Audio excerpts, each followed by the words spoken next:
बिस्मिल्लाहिर्रहमानिर्रहीम। अस्सलाम वालेकुम नाज़रीन। उम्मीद और दुआ करता हूँ कि आप लोग जहाँ-जहाँ पर होंगे खैर व आफ़ियत से होंगे। नाज़रीन, आज एक बहुत बड़ा केस जिसका आज फ़ैसला मुतवक्के था, वो फ़ैसला आ गया। आज ये लोगों के गुमान में ये था, बहुत सारे तहरीक-ए-इंसाफ़ के वोटर्स और वर्कर्स जो हैं, उनके गुमान में ये था कि शायद आज इमरान खान साहब की रिहाई मुमकिन हो जाए, क्योंकि एज़ सच और कोई ऐसी सज़ा नहीं है, कोई ऐसा केस नहीं है जिनमें उनको सज़ा हो, जिनमें कैद रखा जा सके। इद्दत केस था कि अगर वो उनका जो फ़ैसला है इद्दत केस का, पहले से जो सज़ा हुई हुई है, अगर वो फ़ैसला मुअत्तल हो जाता है, तो इमरान खान साहब के ऊपर कोई केस नहीं था और मुमकिनात में से था कि उनकी रिहाई हो जाती। लेकिन पूरे मुल्क के हालातों वाक़यात देखते हुए ये मुझ समेत काफ़ी लोगों को समझ आ रहा था कि रिहाई मुमकिन नहीं है। क्योंकि अगर रिहाई मुमकिन होती तो हुकूमत की जानिब से कोई एक्स्ट्रा ऑर्डिनरी किस्म के अरेंजमेंट्स किए जाते, कोई लॉ एंड ऑर्डर के लिए, कोई इमरान खान साहब अगर रिहा कर दिए जाते अदालत से, तो उसके बाद पूरे मुल्क में लॉ एंड ऑर्डर की एक सिचुएशन होती है कि वो जहाँ-जहाँ से गुज़रते हज़ारों लाखों लोग उनको रिसीव कर रहे होते, तो उसके लिए अरेंजमेंट्स करना एंड एवरीथिंग, ये गैर मामूली हालात वाक़यात होते पाकिस्तान के अंदर। लेकिन मैं पहले ज़रा फ़ैसला आपको सुना दूँ, आज क्या है, उसके बाद इसके ऊपर डिटेल में बात करते हैं। जनाब, दौरान इद्दत निकाह केस, बानी पीटीआई और बुशरा बीबी की सज़ा बरकरार। बेसिकली ये दरख्वास्त ये थी कि जो सज़ाएँ हुई हैं 7-7 साल की, और उन सज़ाओं को मुअत्तल किया जाए, लेकिन सज़ा बरकरार रखी गई है। जो मेन केस है, उसका फ़ैसला अगले महीने आएगा, अभी इसमें टाइम लगेगा। ये सज़ा मुअत्तली के केसेस थे, सज़ा मुअत्तली का ये सारा फ़ैसला आया है। बानी पीटीआई बुशरा बीबी के दौरान इद्दत निकाह केस में सज़ा बरकरार। अदालत ने दौरान इद्दत निकाह के सज़ा मुअत्तली की दरखास्तें मुस्तरद कर दी। एडिशनल सेशन जज अफजल मजोका का सज़ा मुअत्तली की दरखास्तों पर फैसला सुना दिया। ट्रायल कोर्ट ने बानी पीटीआई और बुशरा बीबी को कसूरवार करार देते हुए 7-7 साल की कैद सुनाई थी। सजा मुअत्तली दरखास्तें मुस्तरद होने पर तहरीक इंसाफ ने फैसला हाईकोर्ट में चैलेंज करने का ऐलान कर दिया। अब थोड़ा सा इसका बैकग्राउंड जान लेते हैं। 25 नवंबर 2023 को खावर मानेका ने सिविल जज कुदरतुल्लाह की अदालत में शिकायत दायर की थी। खावर मानेका ने पीनल कोड सेक्शन 34, 496, 496 बी के तहत दरखास्त दायर की थी। 16 जनवरी को इद्दत में निकाह केस में बानी पीटीआई और बुशरा बीबी पर फर्द जुर्म आयद हुई। अडयाला, अब यहाँ से इंटरेस्टिंग सिनेरियो स्टार्ट होता है। अडयाला जेल में 14 घंटे समाअत के बाद 2 फरवरी को ट्रायल कोर्ट ने फैसला महफूज किया। 3 फरवरी को अदालत ने बानी पीटीआई और बुशरा बीबी को 7-7 साल कैद की सजा सुना दी थी। अब इसके बाद ये शाहरुख अर्जुमन साहब जो हैं, वो ये केस की समाअत करते रहे। अदम एतमाद की बुनियाद पर, वो आपको केस याद होगा कि जो खावर मानेका साहब ने जाकर एक ड्रामा किया था कोर्ट के अंदर, और उस दिन फैसला आना था, और फैसला सुनाए जाने से पहले ड्रामे के बाद ये केस फिर अफजल मजोका साहब को ट्रांसफ़र कर दिया था, और अफजल मजोका साहब ने अब इमरान खान साहब की और बुशरा बीबी साहिबा की दरखास्तें मुस्तरद कर दी हैं सज़ा मुअत्तली की। इसके ऊपर एक खातून ने, आयशा भुट्टा साहिबा ने एक बहुत खूबसूरत जुमले लिखे हैं चंद, मैं वो आपके गोशगुजार कर दूँ। वो लिखती हैं कि इद्दत केस में इमरान खान और बुशरा इमरान की सज़ा मुअत्तली की दरखास्त मुस्तरद। गैरत और बेगैरती की जंग में बेगैरती जीत गई और पाकिस्तानी औरतें हार गई। ये हार बुशरा इमरान की हार नहीं, बल्कि तमाम औरतों की हार है। अब इससे इंटरेस्टिंग सिनेरियो इससे भी आगे है। मजोका साहब अदालत में आए, बैठे हैं, कोई कहा जा रहा है, रिपोर्ट ये किया जा रहा है कि ये फैसला टोटल 22 सेकंड के अंदर सुनाया गया है। जज साहब अदालत के अंदर आए, कुर्सी के ऊपर बैठे हैं, उन्होंने कहा जी मैंने फैसला लिख लिया हुआ है, आपको कॉपीज मिल जाएंगी, और मैंने दोनों दरखास्तें मुस्तरद कर दी हैं। ये कहकर जज साहब कोर्ट रूम से उठकर, कुर्सी से उठे और कोर्ट रूम से उठकर चले गए। पाकिस्तान तहरीक इंसाफ के लीडरान और वर्कर्स की काफ़ी तादाद कोर्ट रूम और कोर्ट रूम के बाहर मौजूद थी। सिक्योरिटी काफ़ी टाइट रखी गई थी।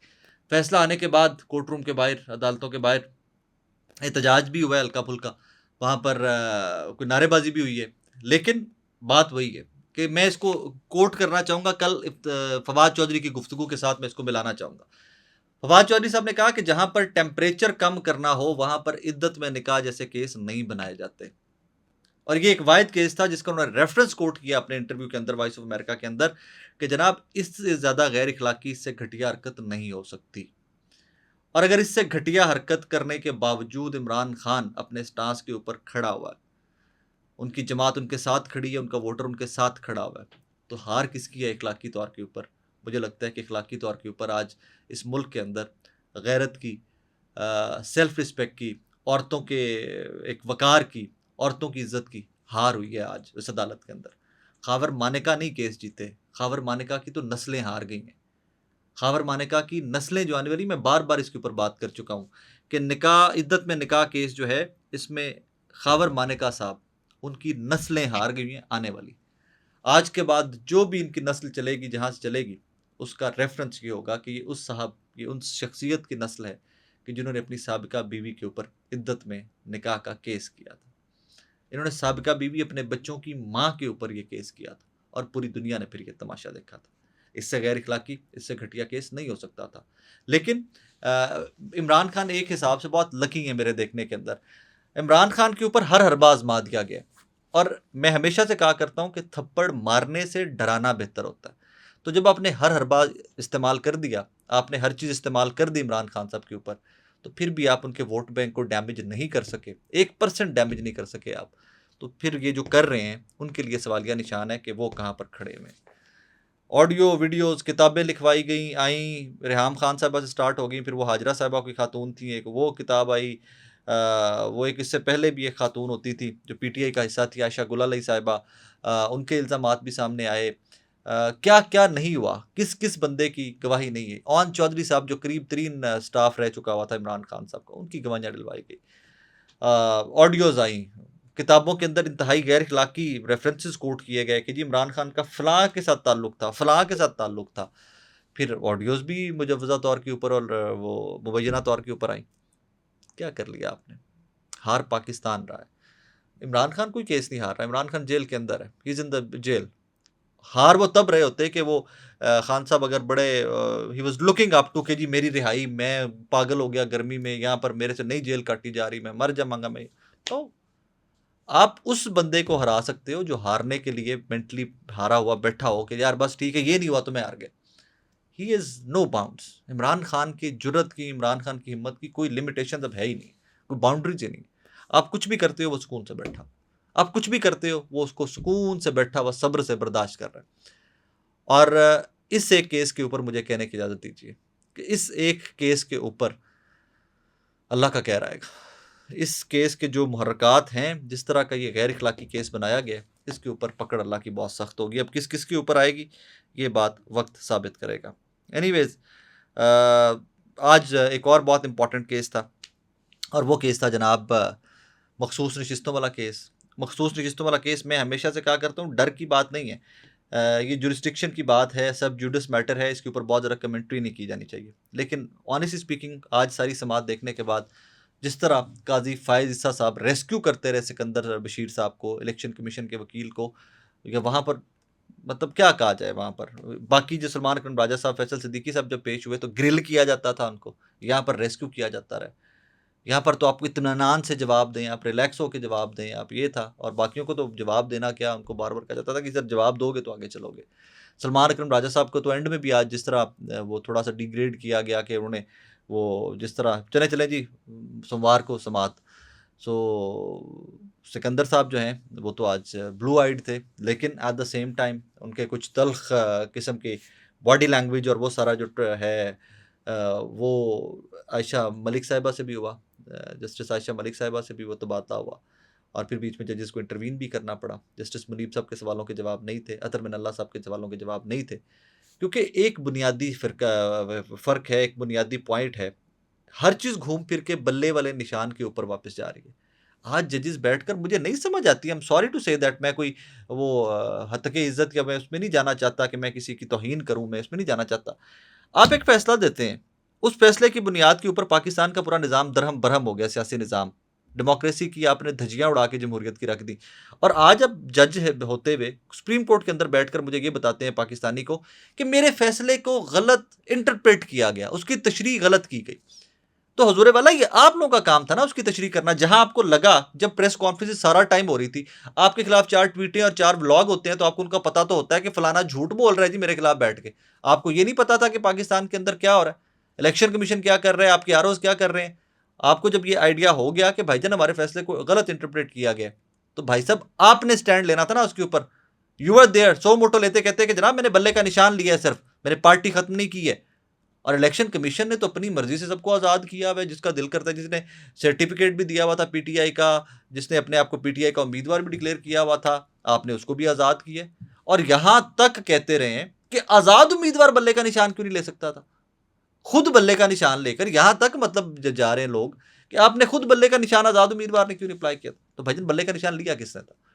बहरहाल अजीब सी सिचुएशन है, इसके ऊपर मुझे नहीं समझ आती कि ऐसी 25 करोड़ पागल एक काजी फायजा साहब बहुत स्मार्ट आदमी है, या सबसे बेहतर लॉ वो समझते हैं, या जस्टिस मुनीब साहब बहुत स्मार्ट है और 25 करोड़ पाकिस्तानी पागल है, कुछ समझ नहीं आ रही। आई हैव नो आइडिया कि what is going on in all this. इसमें आके हम कंफ्यूज्ड हैं, हमें समझाएं कि भाईजान गलती किससे हुई। अगर आपके फैसले की गलत इंटरप्रिटेशन, आपके फैसले की गलत तशरीह इलेक्शन कमीशन ने की, तो इलेक्शन कमीशन डज पाओ यार, इलेक्शन कमीशन को बताएं प्लीज। आपके वकला वो बताएं, सारे जो इन्वॉल्व थे वो वकला घसीटे इलेक्शन कमीशन को सुप्रीम कोर्ट के अंदर। और पीटीआई क्यों चाहिए कि अगर पीटीआई को अपनी इंटरप्रिटेशन उनकी ठीक थी कि उनकी पार्टी को खत्म नहीं किया गया उस फैसले के बाद, तो पीटीआई खामोश क्यों रही उसके ऊपर आके?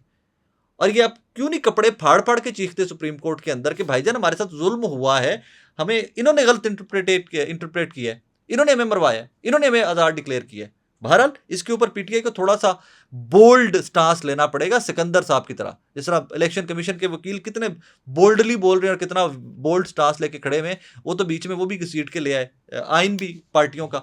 बाकी किसी पार्टी का आइन नहीं घसीटा। आयशा मलिक साहबा ने वो पॉइंट आउट भी किया कि आप किसी और पार्टी का आइन पढ़ रहे हैं, आप मंशूर पढ़ रहे हैं, मैनिफेस्टो पढ़ रहे हैं? नहीं जनाब। तो फिर एक ही पार्टी को क्यों लेके बैठे हुए जनाब, सुन्नी इत्तेहाद काउंसिल को? क्योंकि जनाब माइनॉरिटीज़ को सीटें नहीं दी जा सकती, इन जो रिलीजियस पार्टीज़ हैं इनके हिसाब से गैर मुस्लिम्स को पार्टी नहीं दी जा सकती मखसूस नशिस्तें। तो फिर JUIF को कैसे दे दी आपने?